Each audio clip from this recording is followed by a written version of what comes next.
Olá! Finalmente aparecendo aqui para mostrar as minhas melhores leituras do ano passado. Sou provavelmente a última pessoa do Booktube que está fazendo esse vídeo. Acho que todo mundo já fez, mas como dizem por aí, antes tarde do que nunca, não é mesmo?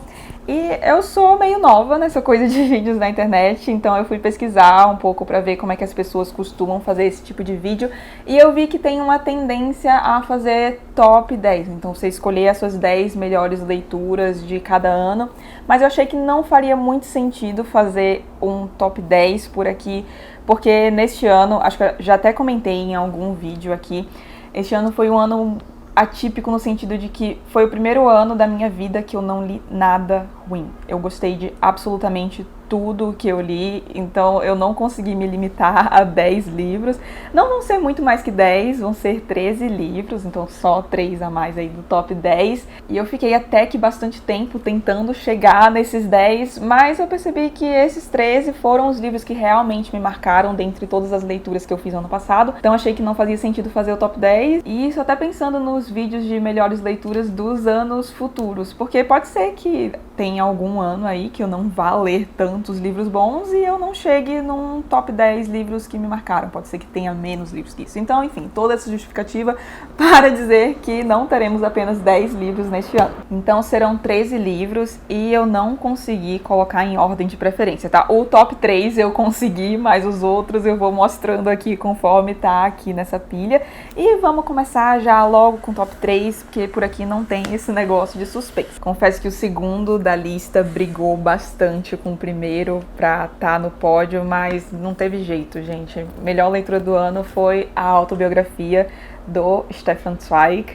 O segundo colocado, na resenha que tem dele aqui, eu até falo que talvez ele tivesse desbancado o Stefan Zweig, mas quando eu fiquei pensando bem sobre as leituras, eu percebi que tinha que ser isso aqui. Esse livro mexeu comigo como poucos já fizeram ao longo da vida. A gente tem resenha aqui, eu vou deixar todos os links para as resenhas que tem dos vídeos que eu vou mostrar aqui no box de informações, e os que não têm vídeo ainda terão ainda neste mês. Então neste mês teremos todos os vídeos de resenha para os que estão aqui no top melhores leituras do ano. E o que a gente tem aqui então? O Stefan Zweig foi um escritor austríaco que vive tempo suficiente para vivenciar tanto a Primeira como a Segunda Guerra Mundial. E ele vive em Viena durante boa parte da sua vida, ou seja, muito próximo do foco tanto da Primeira como da Segunda Guerra Mundial. E aqui ele narra a experiência dele, de como o mundo era diferente antes da guerra, como que as coisas ficaram no entre guerras e o que virou o mundo do pós-guerra. E o Zweig foi um judeu que buscou refúgio aqui no Brasil. Ele morou em Petrópolis, no Rio de Janeiro. Tem até uma casa lá chamada Casa Stefan Zweig, que é uma espécie de museu em sua homenagem.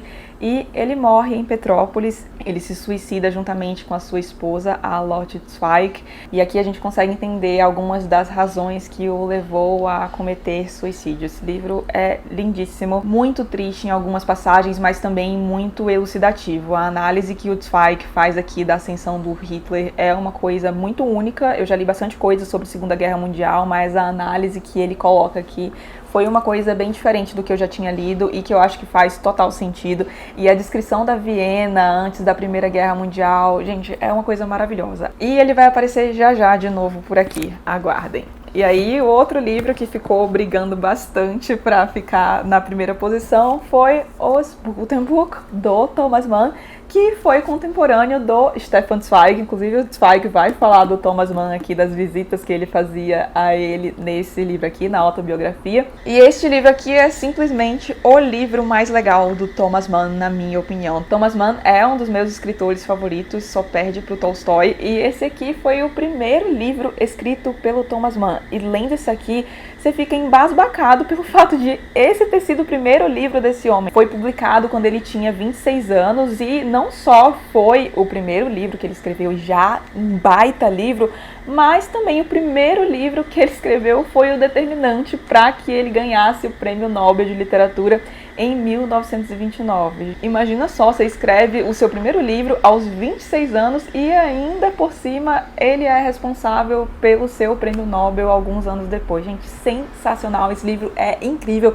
Eu nem vou falar muito dele por aqui, porque eu acho que a gente tem uma resenha de tipo 25 minutos, sobre ele por aqui, mas o que o Thomas Mann vai fazer aqui é o retrato da decadência de uma família. Esse livro tem título e subtítulo, então é Os Buddenbrook, Decadência de uma Família, e é essa decadência da família Buddenbrook que a gente vai acompanhar aqui. Uma família muito rica do norte da Alemanha, que tem fortes inspirações na família do próprio Thomas Mann. Muito me perguntam aqui por qual livro começar Thomas Mann, porque ele é conhecido por ser um autor difícil, né, que requer muita concentração. E olha, de todos os que eu já li, eu acho que foi o meu sexto Thomas Mann, é o que eu mais indico para começar. Apesar do tamanho, juro, a leitura passa voando. Esse livro é uma delícia de ler. E lembrando que de Thomas Mann teremos leitura conjunta daqui a pouco, mês que vem começa, de Dr. Fausto. Semana que vem sai o vídeo aqui no canal explicando direitinho como é que vai funcionar, como é que vai ser o cronograma. Estou bem ansiosa. E eu falei que o Zweig ia aparecer de novo, e aparece de novo no top 3 ainda, com o seu Maria Antonieta, Retrato de uma Mulher Comum. Essa, então, é a biografia que o Stefan Zweig escreve sobre a Maria Antonieta, e eu achei que o subtítulo dessa biografia é simplesmente perfeito para retratar o que o Zweig vai fazer aqui. Então, o Zweig aqui não vai pintar a Maria Antonieta como essa rainha extremamente perdulária, nem como uma santa. Vai pintar como uma mulher que ela realmente foi, então, com seus defeitos e suas qualidades. E aqui ele retrata a vida da Maria Antonieta desde os arranjos para o casamento com o Luís XVI até o seu destino final, que foi a guilhotina, e narra com extrema perfeição todos os acontecimentos que a levaram a esse destino tão trágico. Eu acho que não é exagero nenhum dizer que essa é uma das melhores biografias que eu li, de longe, se não a melhor. Que o Zweig faz aqui é um trabalho absurdo, não só de pesquisa. Essa biografia aqui foi muito bem pesquisada mesmo, eu comento um pouco sobre isso na resenha, mas também um trabalho literário, porque parece que você está lendo uma ficção, não parece história de verdade mesmo. Gente, é incrível. Não sei se vai dar pra ver o tanto de marcação que tem nisso aqui. Eu tenho algumas críticas a essa biografia, principalmente no fim, porque eu acho que no fim ele dá uma escorregada, fica quase beirando a ficção histórica, mas mesmo assim, esse livro merece muito estar aqui na terceira posição das minhas melhores leituras do ano passado, porque é realmente incrível. Eu fiquei embasbacada. Foi o segundo livro do Zweig que eu li depois da autobiografia, logo em seguida, e eu só sabia que eu tinha que ler tudo desse homem. Tem mais vídeos sobre livros aqui dele no canal, e ainda teremos muito mais de Stefan Zweig nesse ano por aqui. Aguardem, baita livro. Pelo que me falaram no Instagram, ele está esgotado. Eu vou ver se eu acho algum link onde vocês podem comprar, e aí vou colocar aqui no box também. Mas se vocês acharem isso aqui, garantam, ou então implorem pra Zahar colocar isso aqui novamente no mercado, porque, gente, que joia. Ok, então fechamos o top 3. Agora eu vou tentar pegar na ordem que tá aqui, que tá mais ou menos na ordem em que os livros foram lidos no ano passado. Então, em janeiro, eu resolvi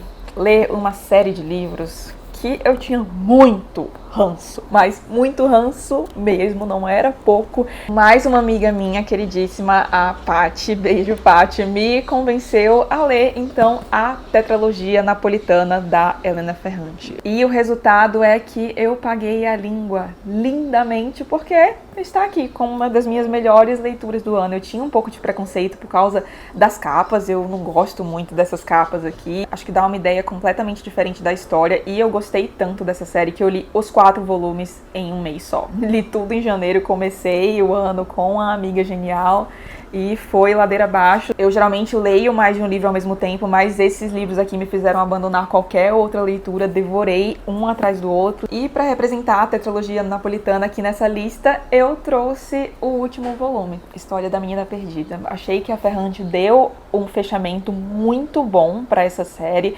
Algumas pessoas reclamam que tiveram muitas pontas soltas, ela não deixa muito bem tudo amarradinho, mas eu confesso que eu venho gostando cada vez mais dessa coisa de final aberto, e eu acho que casa muito bem com a história que ela contou aqui. Maravilhoso. Li outras coisas da Ferrante e virou uma das minhas autoras queridinhas, dessa que vai lançar e eu imediatamente vou ler. Tanto que no ano passado ela lançou A Vida Mentirosa dos Adultos e eu assinei o Clube da Intrínseca só pra receber aquilo rápido, porque eu tava maluca pra ler. Tem resenha também aqui, vou deixar o link no box de informações. E quando eu li isso aqui, eu comentei no Instagram e comentei até na resenha, que é o primeiro vídeo do canal, inclusive, o Amiga Genial, que é o primeiro volume da tetralogia.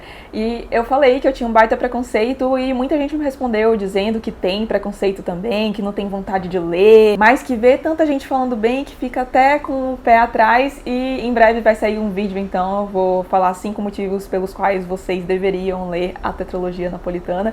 E aí vai que alguém deixa o preconceito de lado, como eu deixei, e lê isso aqui. Vale muito a pena mesmo. Adorei demais esses livros. Outro livro que eu li bem no inicinho do ano, Haruki Murakami e Seu Do Que Eu Falo Quando Eu Falo de Corrida. Esse livro aqui é obrigatório para todos os corredores e até para quem não corre, tá? Consegue tirar muita coisa boa daqui, porque aqui o Murakami não vai falar só de corrida, fala muito como a corrida, como o esporte no geral perpassa todas as áreas da vida dele, faz todas as áreas da vida dele ficar melhor, principalmente a profissão dele. Ele fala muito da relação do esporte com a escrita, e aqui a gente acompanha boa parte da vida do Murakami, o que estava acontecendo na vida dele no período que ele está escrevendo esse livro, e é simplesmente fantástico. Foi o primeiro livro do Murakami que eu li e já fiquei louca para ser amiga desse homem, porque ele é muito, muito legal mesmo, e me identifiquei muito com esse livro, com alguns dos relatos que ele faz aqui. Eu comento um pouco melhor sobre isso na resenha que tem aqui também, que foi um dos primeiros vídeos do canal também. Vou deixar o link aqui no box de informações. Enfim, fantástico. Foi um livro que me pegou tanto, eu me identifiquei tanto, que eu terminei de ler e imediatamente comecei a reler. E olha, não é de se surpreender se algum dia aí nesse ano eu pegue ele pra ler novamente, porque eu marquei alguns trechinhos também, e vira e mexe eu dou uma olhada aqui, porque é fantástico. Se você corre, você precisa ler esse livro aqui. E agora acho que surpreenderei um total de 0 pessoas. Susan Sontag, entrevista completa para a revista Rolling Stone. Eu acho que de todos os livros que eu indiquei aqui, este foi o que mais gente comprou porque me viu falar dele. Eu recebi muitas marcações até hoje. Desde que eu falei dele até hoje, vira e mexe, eu recebo foto de vocês falando que leram esse livro porque viram a indicação aqui do canal. E eu fico muito feliz porque Susan Sontag foi uma das minhas maiores, se não a maior descoberta de 2020. Eu acho que ela entra ali no top 3 autores, junto ao Thomas Mann e Tolstói, para vocês terem uma ideia do nível. No fim de semana passado saiu resenha de um livro de ensaios que eu li dela, chamado Questão de ênfase, e eu fiquei bem na dúvida se eu colocaria este aqui, ou sobre a fotografia, ou esta entrevista completa aqui. Mas eu acho que esse livro é o que eu tenho mais uma relação de afeto, porque foi a partir dele que eu conheci a Susan Sontag. É de longe o livro dela que eu mais consulto, marquei bastante coisa, anotei muita coisa. Foi o livro responsável por essa minha obsessão em torno da Susan Sontag, então achei que ele tinha que estar aqui. Para quem pergunta por onde começar a Susan Sontag, eu indico fortemente essa entrevista, ou se você quiser começar pela obra dela mesmo, porque afinal de contas isso aqui é uma entrevista, uma conversa dela com esse entrevistador maravilhoso chamado Jonathan Koch, que foi aluno da própria Susan Sontag. Então, se você quiser começar pela obra mesmo, você pode começar pelo Sobre Fotografia e em seguida leia o Diante da Dor dos Outros, porque são livros complementares. Eu tô fazendo agora a releitura de Diante da Dor dos Outros, porque eu li antes de ler Sobre Fotografia, e eu acho que o ideal é ler o Sobre Fotografia antes e o Diante da Dor dos Outros depois. E que mulher, que pensamento, mais outra que definitivamente vai aparecer muito ainda neste ano no canal, porque eu ainda tô cheia de coisa dela para ler por aqui. Então, em breve falaremos mais de Susan Sontag aqui no canal. Vou deixar também o link para o vídeo que tem aqui sobre esse livro aqui no box de informações. E outra mulher maravilhosa que eu tive o prazer de conhecer no ano passado foi a Tove Ditlevsen com o seu Childhood, que é o primeiro volume de uma trilogia chamada Trilogia de Copenhague.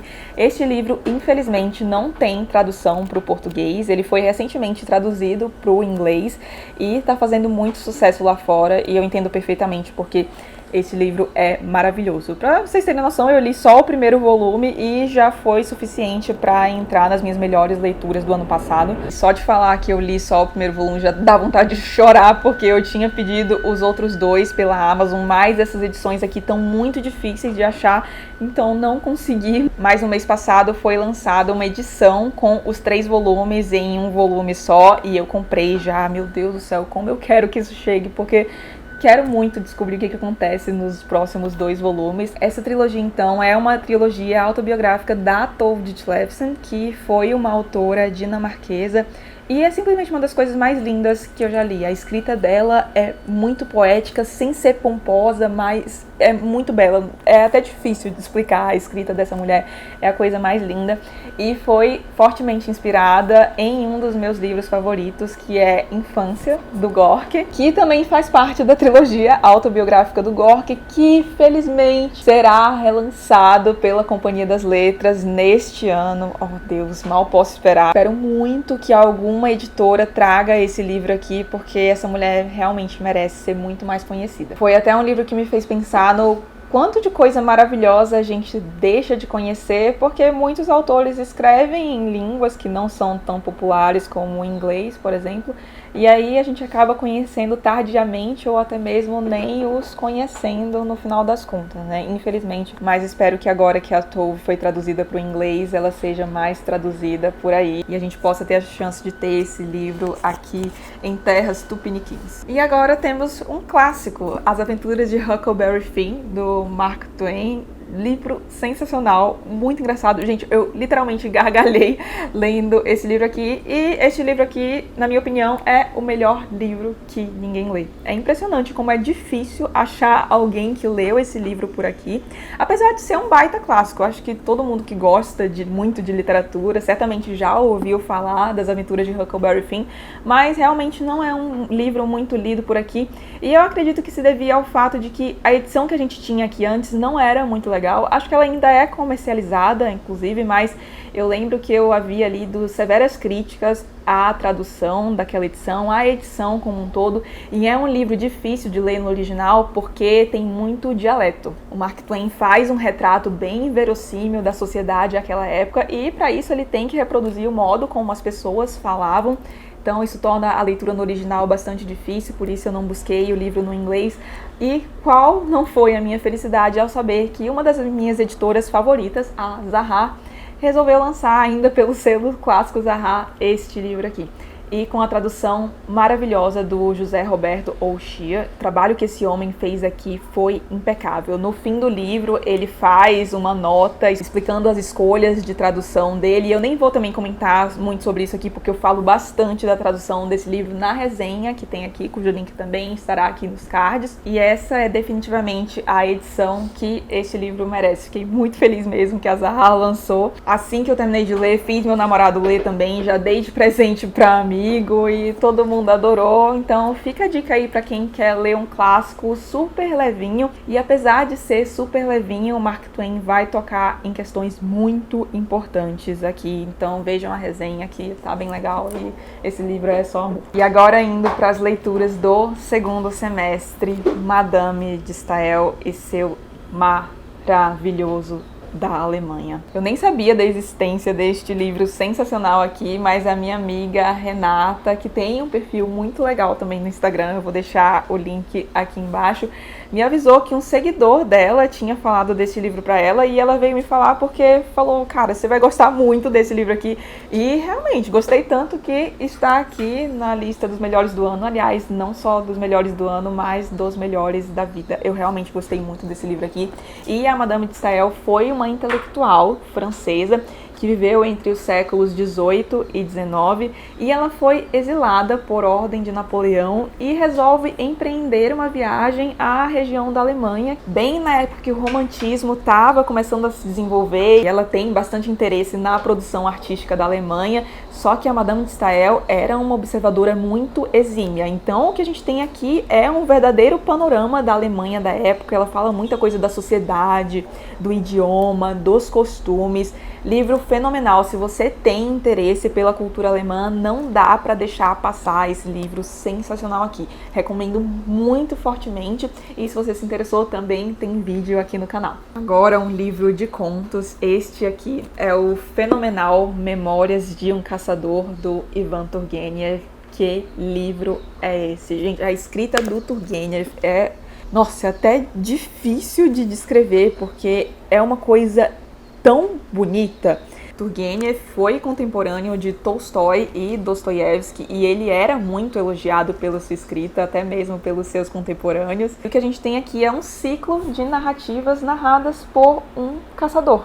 todas com fortíssimo cunho autobiográfico, muito amparadas nas experiências do próprio Turgenev e ambientadas no campo russo, e para mim essas narrativas aqui reúnem as melhores descrições já feitas do campo russo. Turgenev praticamente transporta a gente para o meio do campo russo. A gente lê isso aqui e é como se a gente estivesse no campo russo mesmo. Tem algumas descrições dele aqui em relação à natureza que são tão bonitas e verossímeis que, sei lá, às vezes parecia que eu tava sentindo o cheiro das coisas que ele descrevia, sabe? É muito lindo mesmo.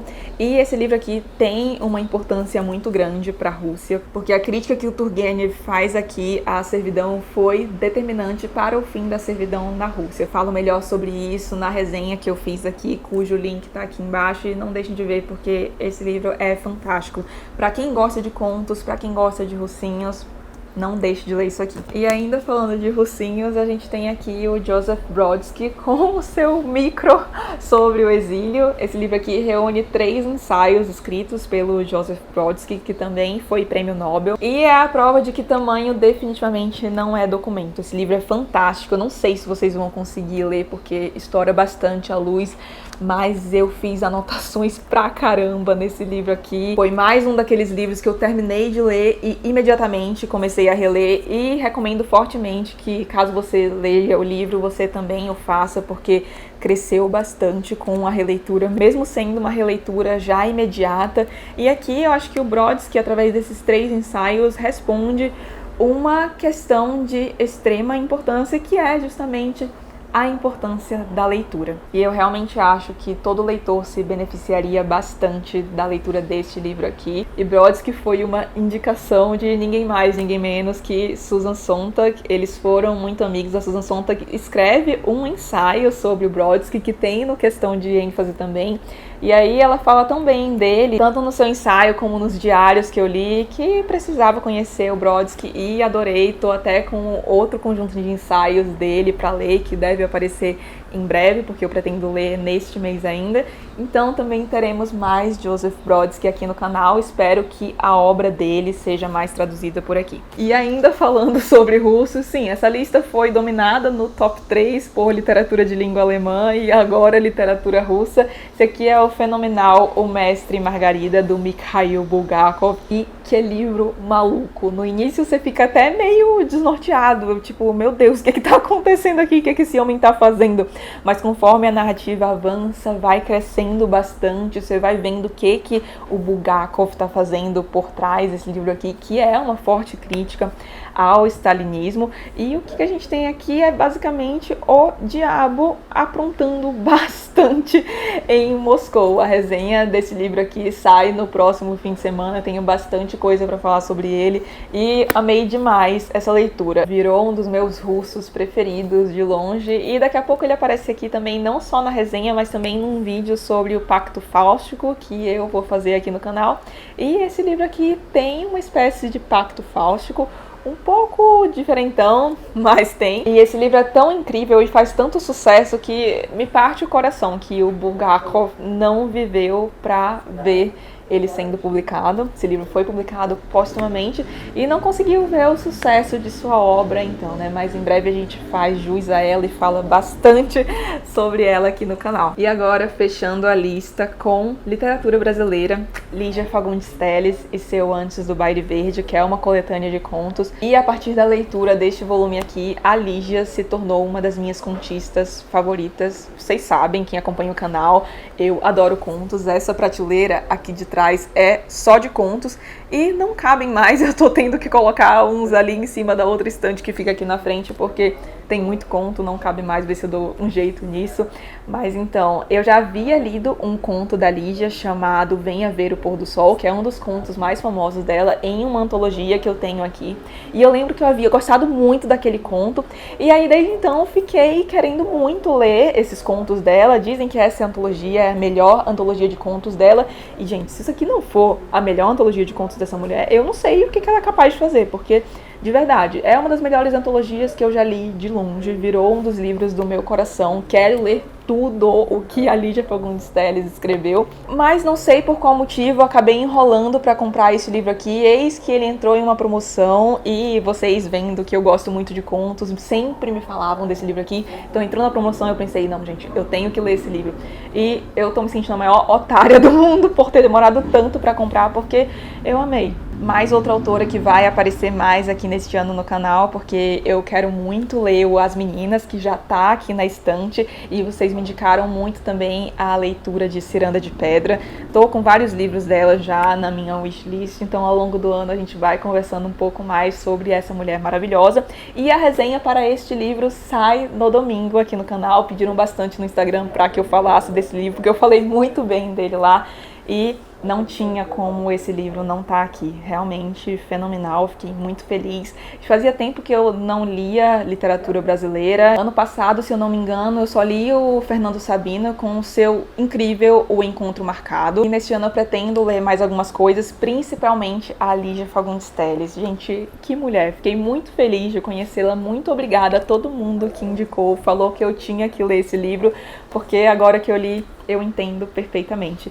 Então, foi isso, gente. Essas foram as melhores leituras de 2020. Que ano de leituras maravilhoso. Fiquei muito feliz com as leituras que eu fiz. E não só com as leituras que eu fiz, mas em poder compartilhar tudo isso aqui com vocês. Porque, por exemplo, a Lígia foi indicação de vocês. E várias outras leituras que eu fiz também. Eu gosto muito dessa troca que a gente tem aqui. Então, certamente, nos pontos altos do meu ano, o mais alto, eu diria, foi ter, de certo modo, saído da minha zona de conforto, porque por mais que não pareça, eu me considero uma pessoa bastante introvertida, então foi meio desconfortável para mim o fato de vir aqui me expor e falar sobre livros na internet, mas hoje em dia, felizmente, eu só tenho a dizer que eu me arrependo de não ter começado antes, porque eu realmente venho amando essa experiência. Espero que a gente continue por aqui por muitos outros anos. Daqui a pouco o canal faz 1 ano, dia 8 de março, e eu tô preparando uma surpresinha aí pra vocês. Em breve a gente conversa mais sobre isso. Mas é isso, muito obrigada pela companhia de todo mundo em 2020 e por favor, não me deixem de falar quais foram os melhores livros que vocês leram no ano passado, porque eu pego muita dica com vocês e eu leio todos os comentários que vocês deixam aqui, então deixem nos comentários para ver se eu pego algumas dicas e quem sabe a gente não comenta sobre o seu livro favorito do ano passado aqui no canal neste ano. Um beijo grande, se você gostou do vídeo não esqueça de deixar um like e até o próximo vídeo.